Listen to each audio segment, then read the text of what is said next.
नमस्कार, आपण पाहत आहे भांडा फोड न्यूज. एका दमात भ्रष्टाचारी कोमात. सोशल मीडिया, कर्जबाजारी, गुन्हेगारी, सट्टेबाजी, चोरी, मटका, जुगार, दारू, सावकारशाही, न्यायाच्या प्रतीक्षेत प्रशासन. भांडाफोड न्यूज. एका दमात भ्रष्टाचारी कोमात. सांगली रेल्वे स्थानकाचे प्रवासी उत्पन्न 21 कोटी पार. नवीन एक्सप्रेस गाड्यांची मागणी. सांगली रेल्वे स्टेशनने प्रवासी उत्पन्नात मोठी झेप घेत देशातील महत्त्वपूर्ण रेल्वे स्थानकाच्या NSG 3 श्रेणीत स्थान मिळवलं आहे.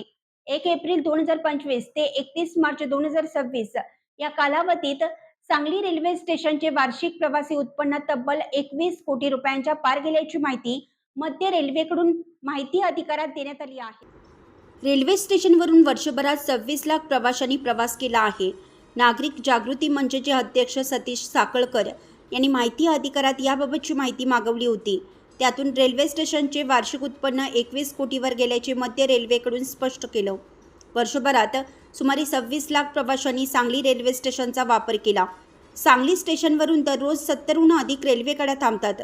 पुणे, बेळगाव, हुबळी, धारवाडकडे धावणाऱ्या वंदे भारत गाड्यांसह बंगळुरू, चंदीगड संपर्क क्रांती एक्सप्रेस सारख्या महत्त्वाच्या गाड्यांचा त्यात समावेश आहे. सांगली स्टेशनवरून दिल्ली, मुंबई, बंगळुरू, पुणे, हरिद्वार, जयपूर, अहमदाबाद, नागपूर, गोवा, केरळ, कन्याकुमारी यासह देशातील अनेक महत्त्वाच्या शहरांसाठी रेल्वे सेवा उपलब्ध आहे. सांगलीसह कोल्हापूर, इचलकरंजी आणि परिसरातील प्रवासी मोठ्या प्रमाणावर या स्टेशनचा वापर करतात. शिराळा, ईश्वरपूर, आष्टा, विटा, तासगाव, खानापूर परिसरातील नागरिक ST आणि रिक्षाद्वारे स्टेशनपर्यंत पोहोचत असल्याने प्रवाशांची संख्या सातत्याने वाढत आहे.